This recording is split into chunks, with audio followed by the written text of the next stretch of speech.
Hey guys, my name is Desmond and I'll be doing my video on the interpretation of John O'Sullivan's painting of Manifest Destiny and describing it in terms of how it relates to his beliefs and how it relates to the American culture of the 19th century. John O'Sullivan was an editor and he is most commonly known for his coining of the term Manifest Destiny. In the 17th volume of the United States Magazine and Democratic Review, he wrote, "The fulfillment of our manifest destiny to overspread the continent allotted by Providence for the free development of our yearly multiplying million." By this you can tell that John O'Sullivan had very nationalistic beliefs. He believed strongly in the promotion of the American identity. And by saying the fulfillment, he's trying to relay that the United States already had a predetermined obligation or destiny to expand westward and to claim the North American continent from coast to coast. And that brings us to our first topic of discussion: the angel-like being in the center of the painting.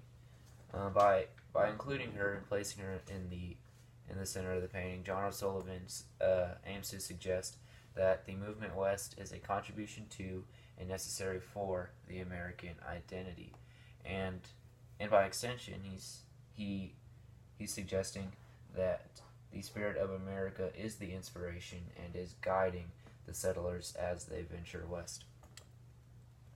By saying allotted by Providence, he makes a religious reference.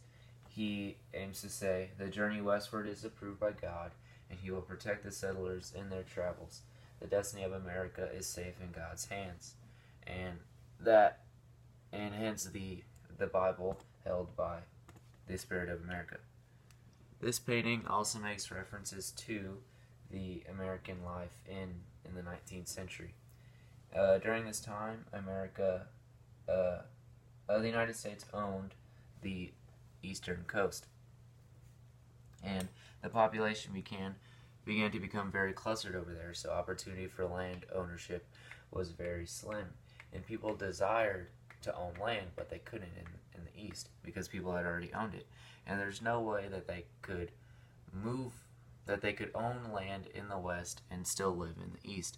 That is why you see people taking their lives with them to the west. They wanted to settle there for land.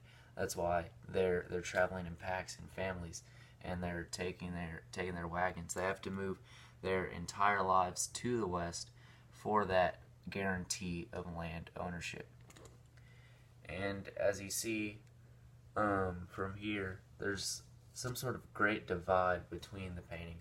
On the right here, on the east, it is light, and then while on the left, the west, it is dark.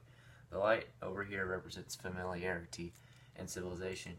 As you see, there's telephone poles right here, and over here there's ships in the water. That represents familiarity. That knowledge is there. That people are comfortable with the land there, and they know it. While over here, it's dark.